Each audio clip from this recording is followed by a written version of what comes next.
As I stated in my channel update video, this year I started watching good old classic Doctor Who. I watched the series from around 2010 to 2014, obviously binging the previous 5 years, then stopped watching because the writing sucked.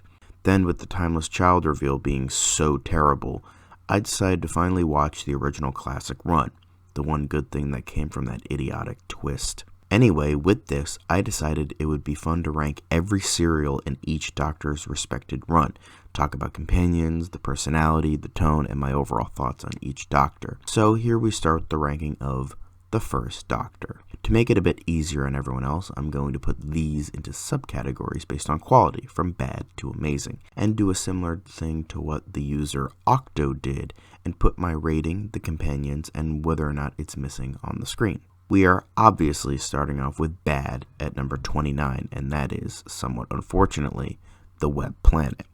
This is easily the worst serial from the first Doctor's run. Don't get me wrong, the ideas presented are interesting, but the low budget and execution stop it from being genuine highbrow science fiction. You have two different factions of insectoids, the Menoptera, who look like moth creatures, and the Zarbi, who look like giant ants, trying to fight for the planet of Vortis, which is the rightful home of the Menoptera, and the Doctor and company taking their side.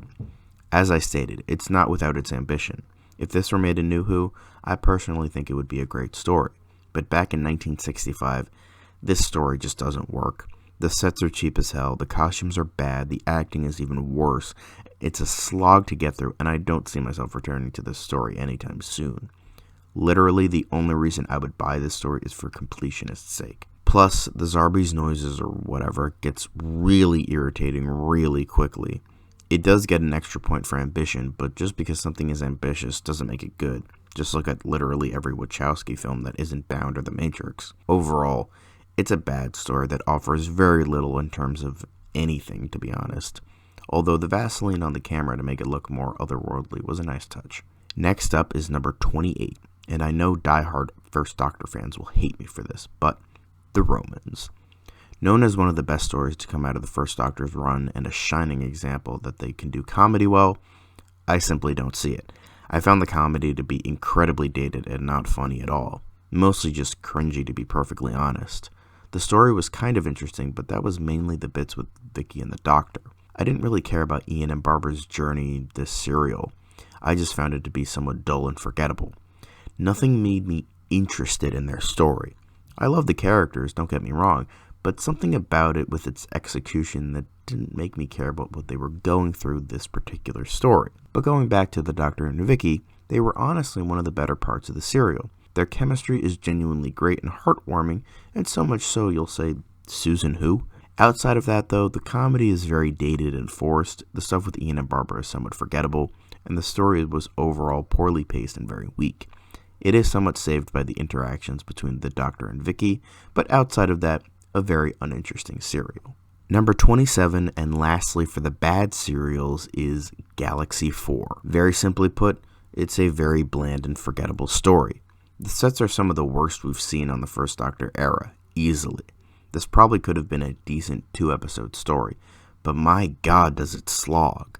And for 4 episodes, that's saying a lot. Similar to the Romans, the interactions between the Doctor and Vicky are highlights, as well as anything with Steven. The villains are an interesting idea, as well as being possibly commentary on communism, but the execution is foggy at best, and the acting is not the greatest.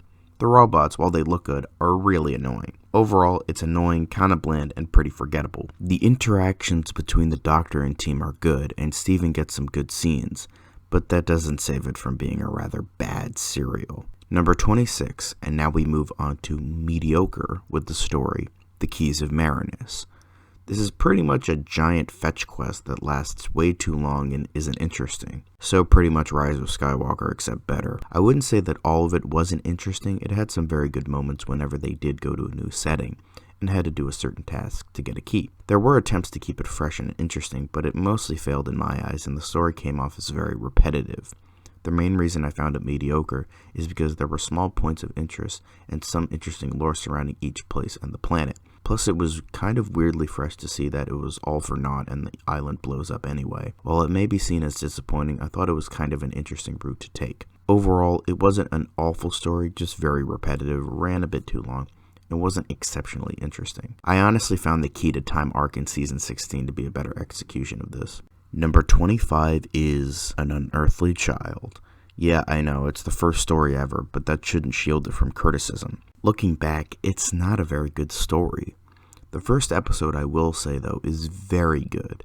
The mystery of this strange man in front of a police box while Ian Chesterton and Barbara Wright try to figure out why their student, Susan, is doing so well in certain subjects but terrible in others, and hopes to talk about it with her grandfather. It almost has this atmospheric creepiness to it that I really like. However, the next 3 episodes do not live up to that caliber. The cave people are all forgettable characters, the story is pretty idiotic, it runs too long and is just uninteresting. However, in the 3 episodes after the first, there are some highlights. I do like Hartnell's doctor here, as he is sort of that crotchety old man that doesn't care about anyone except Susan, but even then, still kind of demeans her despite this. I do like those moments where he's like this before he begins to open up and become more of that heartwarming grandfatherly figure he became more known as well as his back and forths with Ian, which are quite entertaining. But outside of the first episode, Hartnell's hardened doctor, as well as his interactions with everyone else, this was just a very uninteresting story, unfortunately. Luckily, they more than made up for it in the next story, but we'll get there when we get there. Number 24, and we get into the decent stories. Firstly with The Space Museum.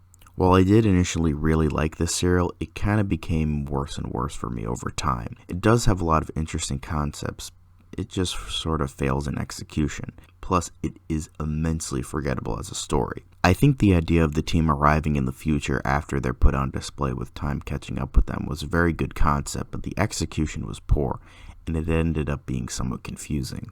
Or maybe I'm just an idiot, who knows. I thought the class differences on the original species of the planet being overtaken by a corporate overlord was again an interesting idea with poor execution. As I stated, the story was very bland and forgettable that outside of the things I mentioned, I don't really remember a lot of it.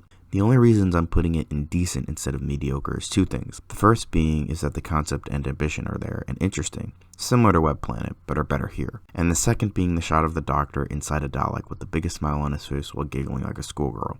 If that doesn't make anyone smile with delight, I don't know what would. Number 23 is The Massacre on St. Bartholomew's Eve, or just The Massacre. The reason I put this a step above the others is mainly due to Stephen portrayed in this serial. Now, I'm not totally sure if Hartnell being absent for most of this story, despite playing 2 roles, was because of his health or if they wanted to have more of focus on a companion in this story. Either way, that is a major plus for me. I like Stephen's journey a lot.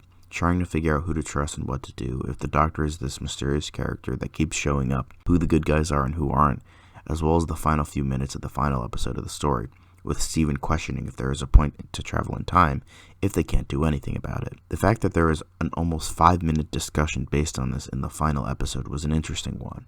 I also like the interaction with Stephen and Anna, with their limited time together. You even see bits and pieces of that in his interaction with Dodo. So if I praise the episode so highly, why is it so low? Well, the story is the major deterrent for me. I'm not the biggest fan of the pure historicals of the first Doctor, and this is definitely one of those historicals that I majorly didn't care for. I found the back and forth between who's who and what they're fighting for and who the bad guy is to be confusing and kinda boring. While I like Stephen interacting with certain characters and him trying to figure it out, the scenes without him, which is a lot of it, was kinda boring, which stops the story from being better than it could have been. Number 22 is The Celestial Toymaker.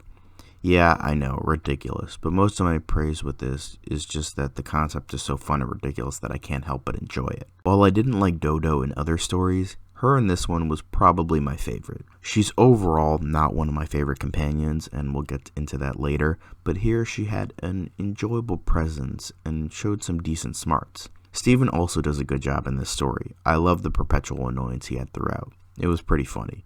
I liked Michael Gough as the Toymaker. He was enjoyable as well as being sinister when he needed to be. His back and forths with the Doctor were very good, even though Hartnell wasn't available for half the serial. But with this, we did get some good situations with Stephen and Dodo, even though the Toymaker's toys were pretty annoying. Overall, not exactly a good serial, but it had enough good and enjoyable aspects to make it a decent story. Number 21 is The Savages.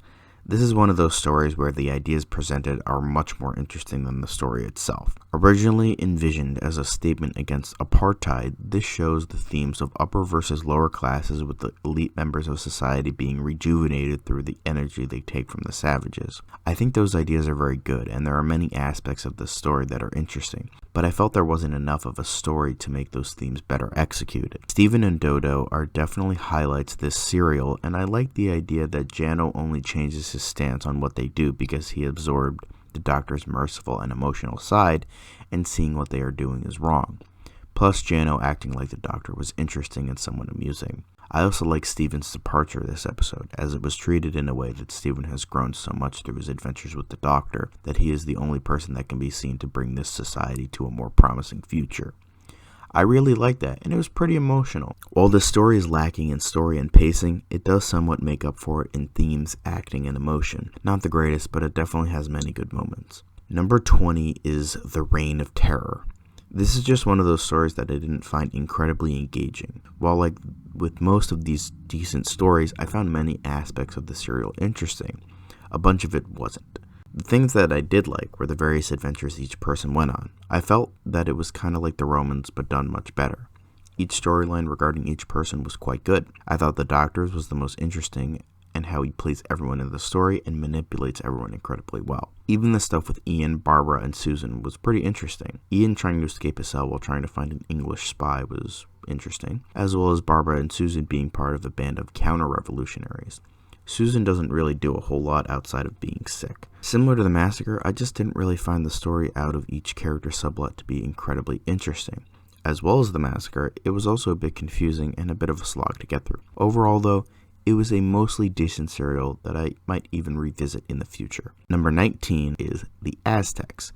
It's pretty much the themes of the Massacre done much before, but were more realized and integrated into the story better. Similar to the Savages, the main thing that makes the story so good are the themes of trying to change fixed points in time, certain cultures, and history. It has Barbara wrestling with the idea of wanting to change the Aztec culture that could be so much better if they didn't have, human sacrifices. But the ideas of treachery within their ranks and the Doctor becoming well acquainted with some of the more intelligent and nicer parts of the culture was also pretty good. But it once again suffers from pacing and some rather drab bits in between most of it. But despite this, it's a very intriguing story that I think handles its themes rather well. Has the Doctor growing as a character, has some interesting things to say about the bad parts of time travel, and is overall a pretty decent serial. It's just ruined by a lot of the drab bits, many story points, and some overacting as well. Now we get into the good stuff. Number 18 is The Smugglers. It's a very simple story that I very much liked. It pretty much played out like an old-fashioned adventure movie or something like that. It builds upon the personalities of Ben and Polly and almost makes them into a very early version of Mulder and Scully from the X-Files, with Ben being a skeptic about time travel and Polly being a believer, as well as making them more than just characters to have swinging 60s kids and teenagers to relate to. It also has some pretty graphic violence for 1966 that was pretty interesting, especially with the fact that since the clips with violence were cut, they actually survived while the rest of the episodes didn't. It again has more of the Doctor being manipulative to get his way or help those in need. Has some fun pirate action, and has a semi-decent story. Overall, I thought this was pretty good. It builds upon the characters in a good and interesting way, has some good and fun action, a good tone, and a decent, albeit simplified story with some bland points. Number 17 is The Ark. This has got to be one of the most interesting ideas to come out of the first Doctor era. The fact that it pretty much follows two different storylines from two different periods of time, connected by a single setting, is pretty intriguing. It is kind of like Under the Lake Before the Flood, except it is in chronological order rather than reverse order. I do think that the second half definitely has a better story than the first half. Just the simplicity of having the servants taking over the dominant species is always a good formula, like in the Planet of the Apes or something like that. The first half is fine, but it was definitely better on paper than in its execution. I just felt it was somewhat bland when it could have been much more interesting. Although, there were still some highlights like the twist and the initial idea of it. As I stated, I liked the interesting species on the destination planet. It's definitely a neat idea, especially where they had no budget. But it could have also brought about some unintentional religious commentary as well. Plus, the ending I found was a bit too simplistic, and I don't think all those loose ends would be tied up that quickly and easily. Overall, though, I thought it was a pretty great concept with bumpy execution with a better second half than first half. as well as the alien servants looking a little bit ridiculous. Number 16 is the very ridiculous but highly enjoyable The Gunfighters. This has got to be one of the greatest so bad it's good serials from what I've seen. It just ticks off every conceivable box to make this ridiculously stupid in the best ways. Awful American accents? Check. Over-the-top acting? Check. Dated 1960s comedy? Check. Unintentional comedy? Check.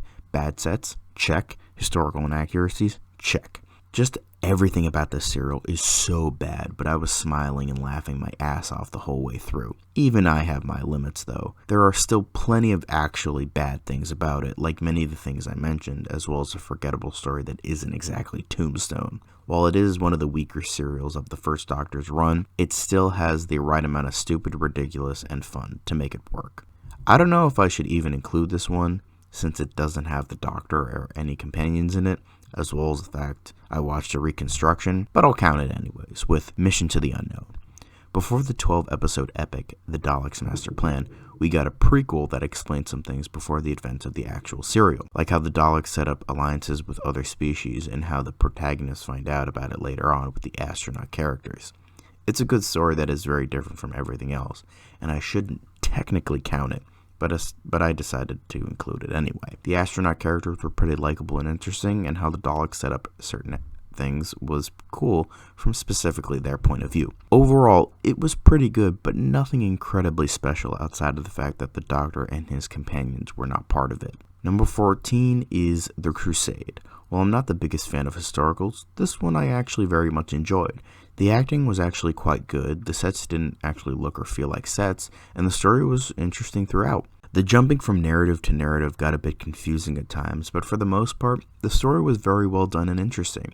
Lady Joanna was a more memorable character and had some spunk to her, and probably could have made a good companion in all honesty. Ian and Vicky get a bit shafted at points in the story, but I still think each of the companions are given their time to shine in this episode, as well as the Doctor trying to manipulate best he can. There isn't a lot more I can say about this one because it's a run-of-the-mill historical, but a good one.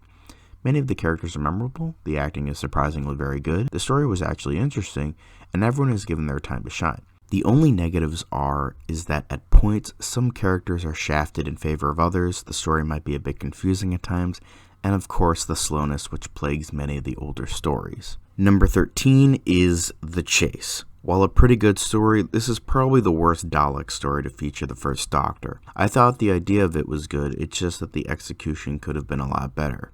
I feel like I'm saying that a lot. And it shouldn't have been as stretched out as it was. I feel like they just wanted to show off some fun locations that the TARDIS could go to.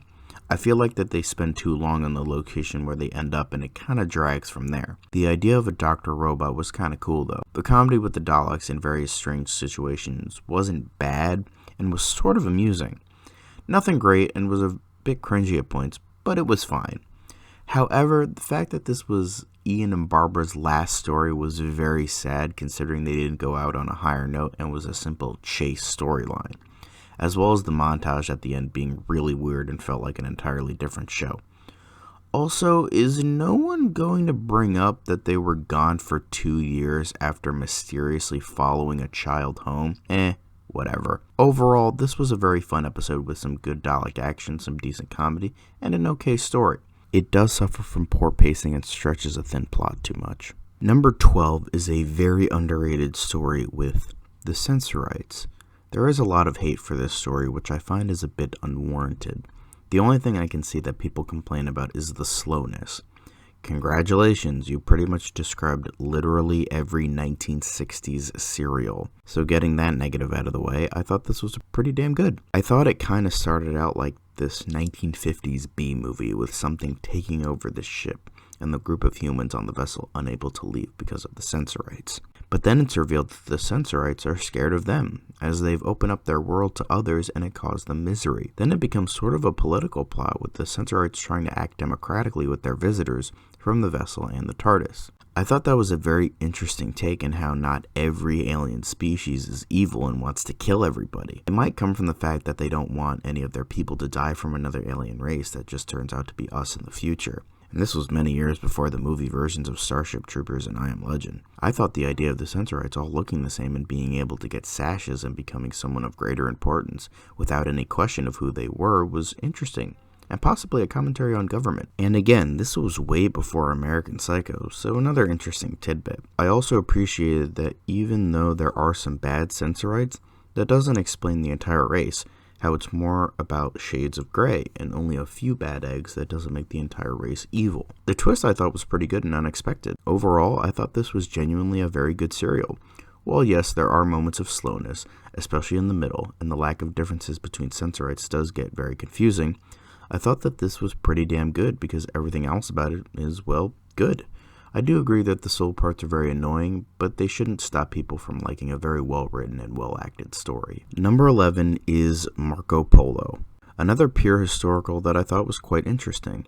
I thought it was an interesting plot device of not being able to use the TARDIS despite it being very close in proximity to our protagonists. I thought the villain was quite good and that Marco Polo wasn't all good nor was he all evil. He did some rather questionable things, but he wasn't a totally bad person. He just wanted to get home, which is ironic considering that the Doctor and Susan did the exact opposite, fleeing their home planet because the Doctor didn't agree with his species. I was intrigued as to why that wasn't brought up more for some reason.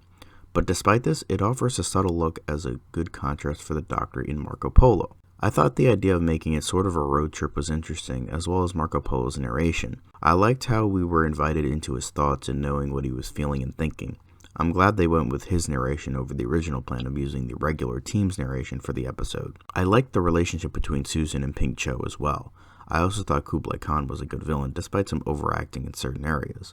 Overall, I thought this was a pretty good story with some good acting, a good villain, some shades of grey with our historical figure, a good, albeit slow story, and some interesting mirrors with the Doctor and Marco Polo. Now, nobody is going to agree with me on this one, but number 10 is Planet of the Giants.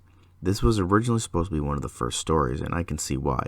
It has the simplicity to it that an earlier serial would have. Some may see it as out of place or strange, or not even very good, but similar to the Gunfighters, I couldn't help but enjoy it. The set design is really good for 1964, with some dated shots here and there. The story of the team being entangled in the story of the normal-sized people was pretty good, but as I stated before, rather simple.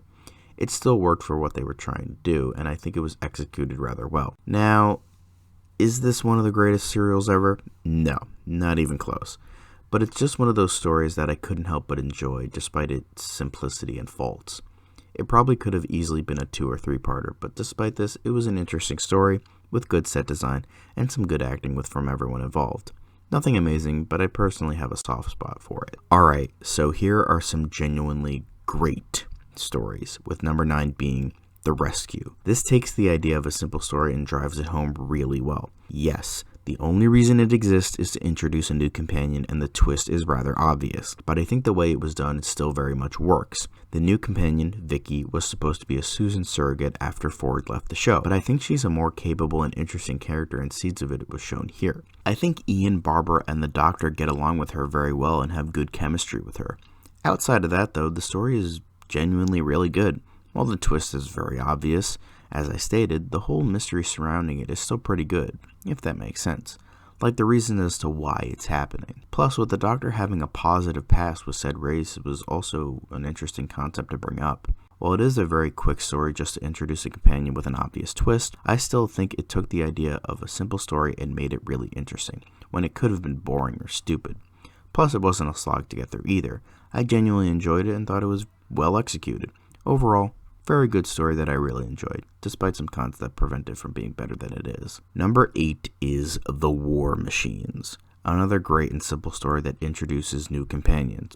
I guess there's a theme here. Anyway, while the story has a bit of a failed execution, I do think that the story is still genuinely great despite this. It involves an evil computer taking over people to do its bidding. Sounds cheesy as hell, but it works. I think the threat of Wotan was probably better back then than it is now, but I think the message of it still holds up, as well as sort of morphing it into something that could still be classified as scary in a way.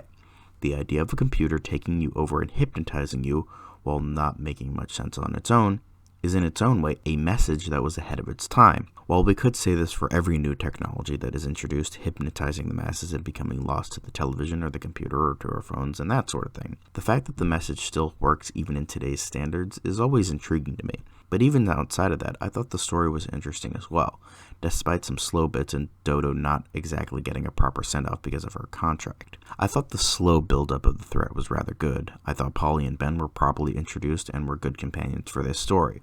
And as I said before, they were properly built upon in later episodes. While they were just introduced to have more modern companions to connect with the audience, I still liked them here, and they were smart and resourceful. I think they had better character traits later on, but here, they were good. While it was easy to defeat the threat, I still thought its themes and ideas were well executed, the new companions being good replacements, and a good science fiction-esque story for the time with a timeless message. In a way. Number 7 is The Edge of Destruction, which is a somewhat underrated story in my eyes.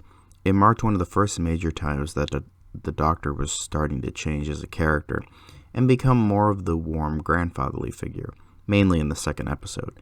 The plotline of this episode is that there's an explosion that causes everyone to get amnesia and start pointing fingers about who messed up the TARDIS.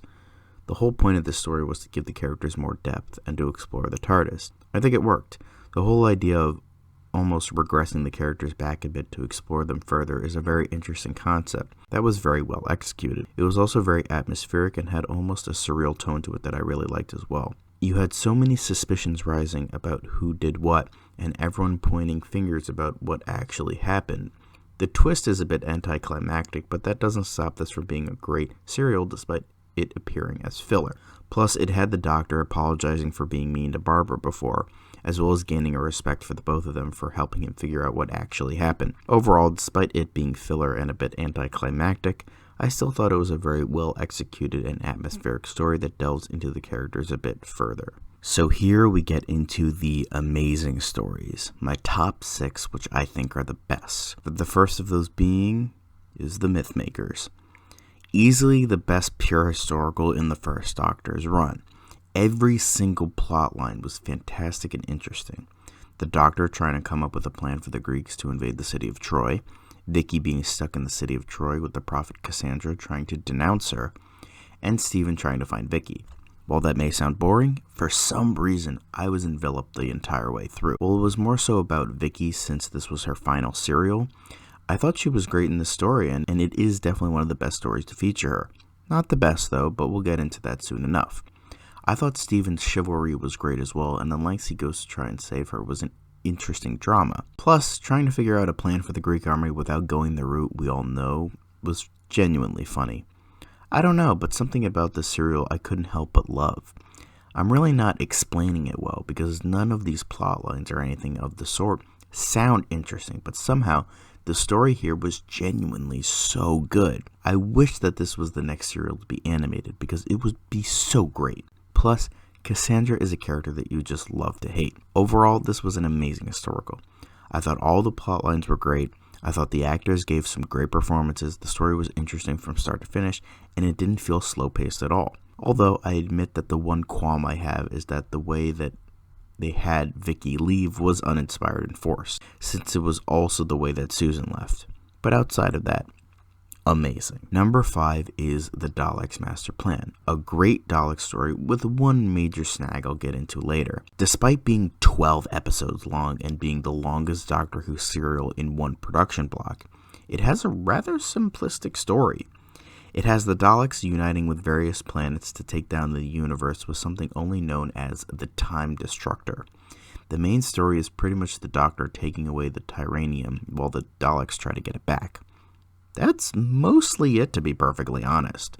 Despite it being such a simple story, it has this grand epic scale with so much backstory that they felt a need to have a prequel episode and another 6 episodes to tell the story. Despite this, it doesn't feel poorly paced or slow.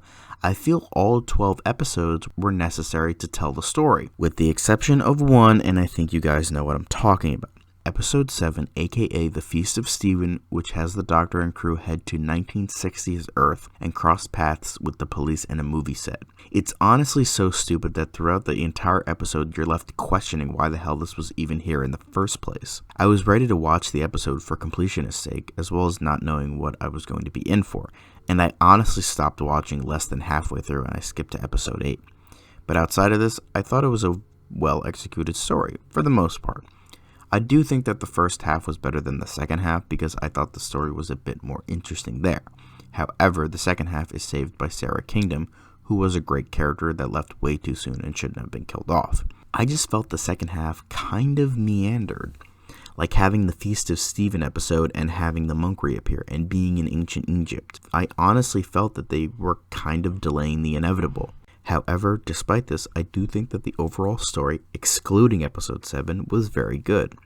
I like the characters getting a bit more depth in terms of deaths to companions and what this means for Stephen and the Doctor, as well as having a great villain with the Daleks once again, and the secondary villain, Mavic Chen, despite having some very dated yellowface. Overall, I thought this was a genuinely great serial. It had a great story, great character moments, damn good pacing, Daleks being great once again, and had some very good pacing despite being a 12-part story. However, it's bogged down by the infamous dated Christmas episode and a bit of meandering for the latter half of the story. Number 4 is The 10th Planet. What a goddamn extraordinary story this had to be, and everyone pulled it off flawlessly. We have the introduction of the Cybermen and the first ever regeneration of the Doctor. This could have been bad, overstuffed, or ridiculous, but holy hell was it great. I remember when I first saw the original Cybermen way back when, I said to myself, that looks so dumb and cheap looking.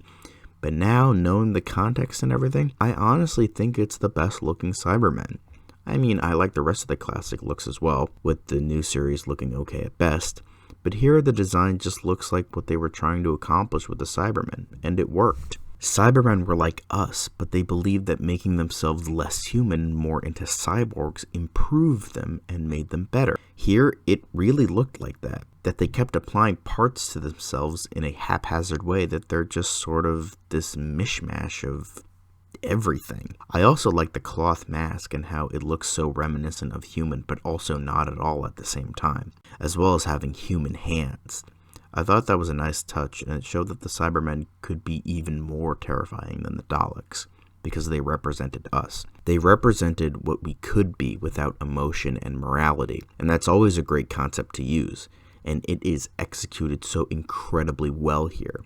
I also like that the backstory of Mondas being this mirror to us as well. I thought Ben and Polly also had a lot of great moments, and the rest of the humans being rather interesting and memorable, especially Mr. Barkley, who got a lot of the Doctor's speaking lines when he was unable to film them, and General Cutler.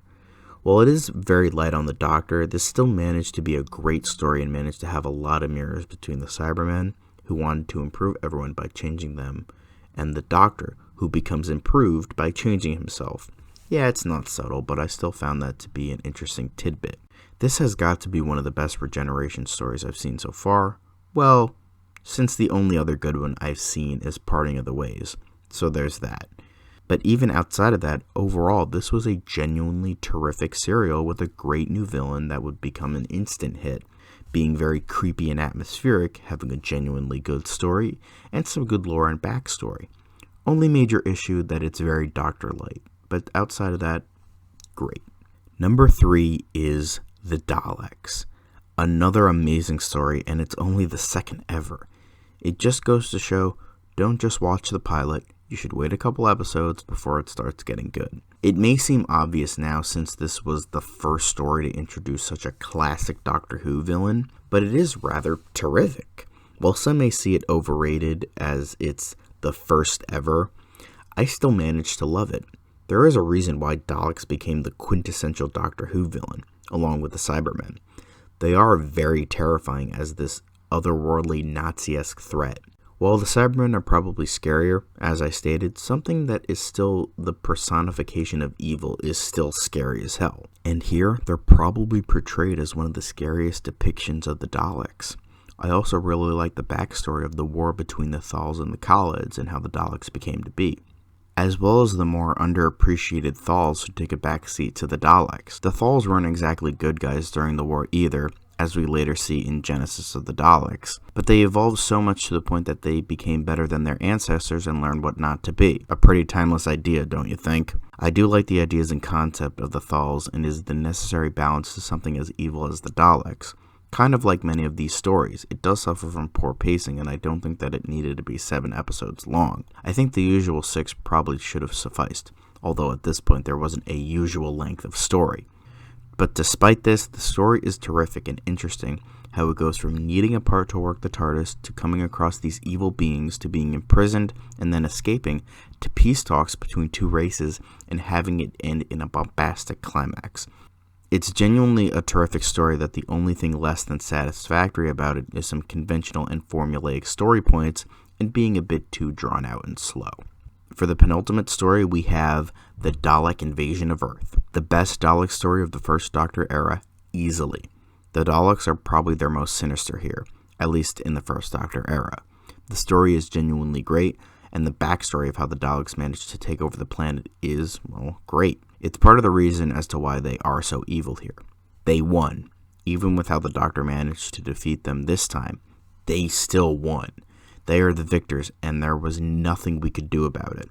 That, as well as the pacing being a lot better here, and the reason as to why this is a bit better than the original Dalek story, as well as some really good continuity in terms of the Daleks needing a special device to move around because there isn't going to be metal floors everywhere. That was pretty smart of Nation to think of that, when he could have easily said, whatever, nobody's going to remember that. It has the good guys as probably their most desperate and vulnerable, and the Doctor and team coming in to help and giving them what they need to defeat the Daleks once and for all. Plus, this probably has one of the best stories in terms of a companion leaving and it being the first ever companion. While the reasoning is pretty ridiculous and not executed well at all, I still thought the actual story was quite good, and the fact that Susan did have a genuinely great swan song is worth it in my eyes. Overall, this is such an amazing story. The Daleks are at their most formidable, as well as their plan being very creative. The storyline was really engaging, it was paced very well, each companion had a good storyline in addition to the Doctor, and I don't think I could give this the praise it deserves without mentioning Hartnell's amazing speech at the end to Susan. It's heartfelt, emotional, and brilliantly delivered by Hartnell. The only bad thing about it is Susan's reason for leaving to be ridiculous and not well executed or set up properly. But outside of that, great story. Now we have the greatest First Doctor story. For any big Doctor Who fans, you already know what it is, so here it is. The Time Meddler. Everything about the story is completely and utterly perfect. From the story, to the Doctors and companions' differing storylines, to the great villain, to the simplistic but well-executed plot, to the excellent pacing, even down to the great cliffhangers. Here, we also get Stephen's first major adventure with the Doctor, where he gets some great time to shine and show his smarts, as well as having great chemistry with Vicky. As I stated, we also get a great villain with the Monk, who is the first character that isn't the Doctor or Susan to be from the Doctor's homeworld, which at this point is still not named.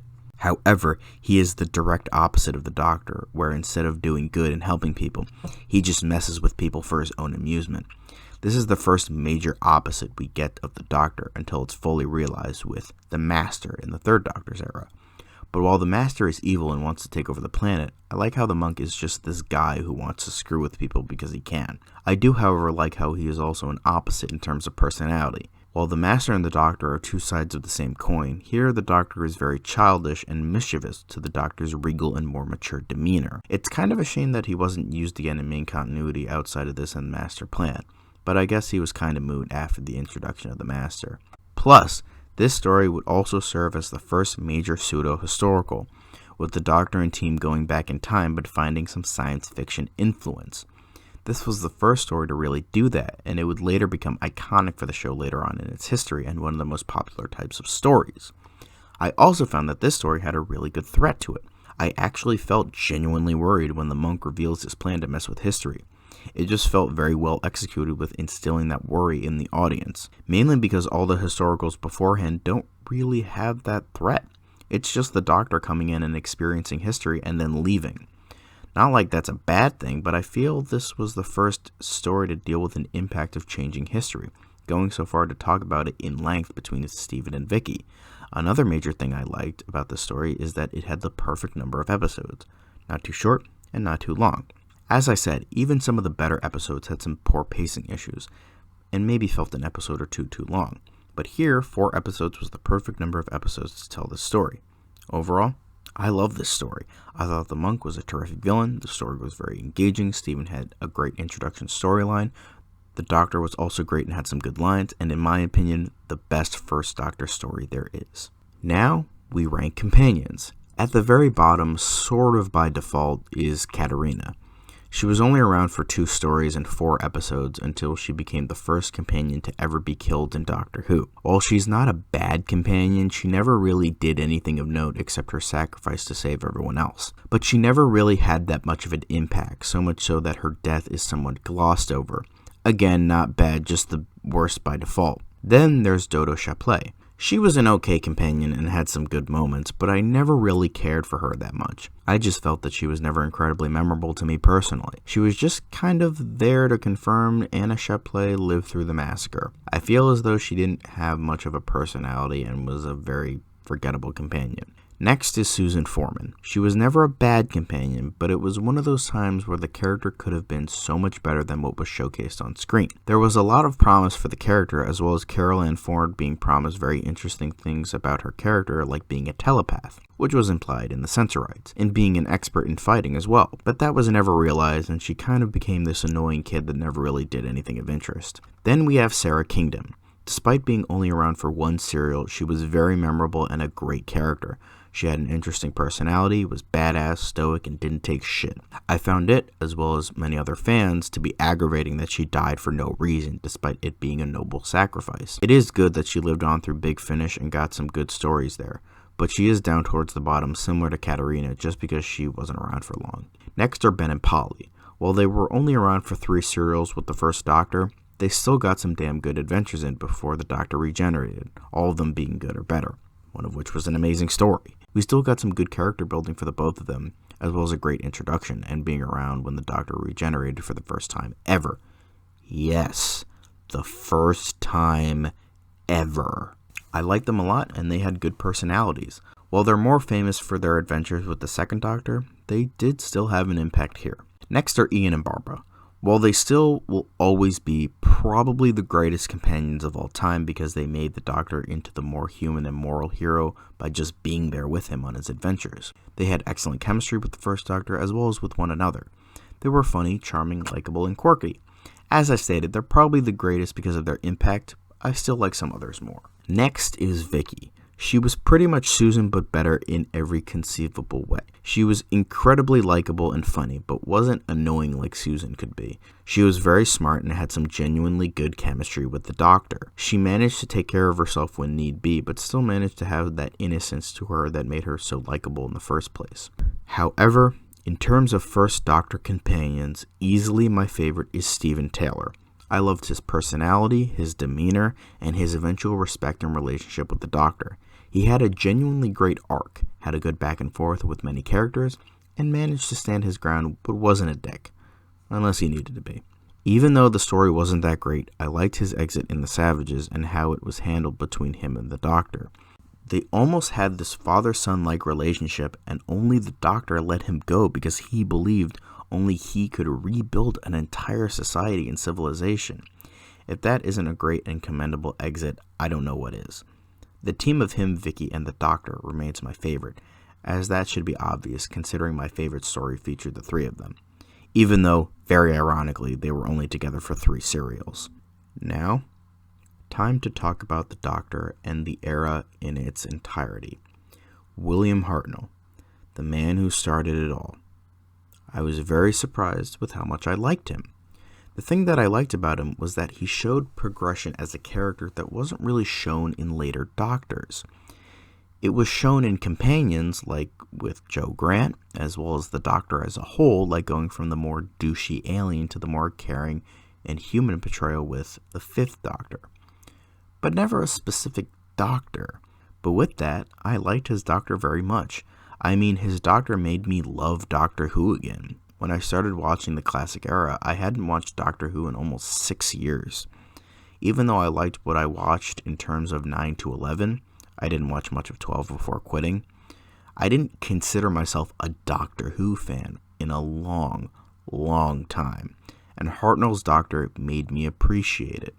Even though the serials took a lot of time getting used to, I still majorly liked Hartnell's Doctor. Even though he became a more caring individual, he still was thorny to many people when he felt like they didn't deserve his intelligence, guidance, or respect. I definitely liked Hartnell more than the entirety of his era because there was a lot of very slow-moving stories that didn't grab me immediately. But the thing is, when he's great and the story is great, it is truly phenomenal. As well as having this major respect for him. Like, I couldn't help but see him and be like, I don't know what it is, but I need to follow this guy till the end of the line. And that was a charm that was pretty much with every other Doctor after this. But Hartnell had an authoritarianism to him as well. That was probably due to the gruffer roles earlier in his career, and that cemented his respectability that came with him when he became the Doctor, as well as having his juvenile moments that cropped up many times later in the era, which helped a bit in terms of that slight twinge of relatability. In terms of the era, I liked how experimental it was. With every Doctor, you had an overall tone that is associated with each Doctor, which I will get into in later videos. With the first, you had a little bit of everything. They didn't know what they were doing back then, so they just threw everything at the screen in the hopes it would work. A Nazi trash can with balls on it with an egg wisp for a weapon? Sure, why not? A civil war between insectoids that look like giant moths and ants about the ownership of a planet? Sure, go for it. The Doctor meeting Marco Polo, Richard I, and some cavemen? Awesome, do it. I just love that experimental nature of making all these weird-ass ideas come to life and it's somehow fucking working. Overall, while the era certainly had its bad stories and moments, Hartnell's Doctor, his command of the room, his relationship to his companions, and the truly amazing stories that did crop up helped me to enjoy Hartnell and his era. Even though the first Doctor had a bunch of less than spectacular stories, I was still kind of surprised with how much I enjoyed his run. I thought the vast majority of companions were great, and I really liked his personality and arc. While the serials took a bit of time getting used to, as I am going from New Who to Classic Who, I thoroughly enjoyed many of the stories, even though a bunch of them had many issues. Despite this, the first Doctor made me love Doctor Who again, as I stated, and that is certainly great enough for me. If I had to rank him in the Doctors I've seen, which are, as of right now, 1 through 4, 8 through 11, with a slight bit of 12, I would probably rank him second, because of the vast appreciation I have for Hartnell's Doctor and how much he made me love the franchise again. So that's all I have for Hartnell's era. Next up is Troughton's reign on the character.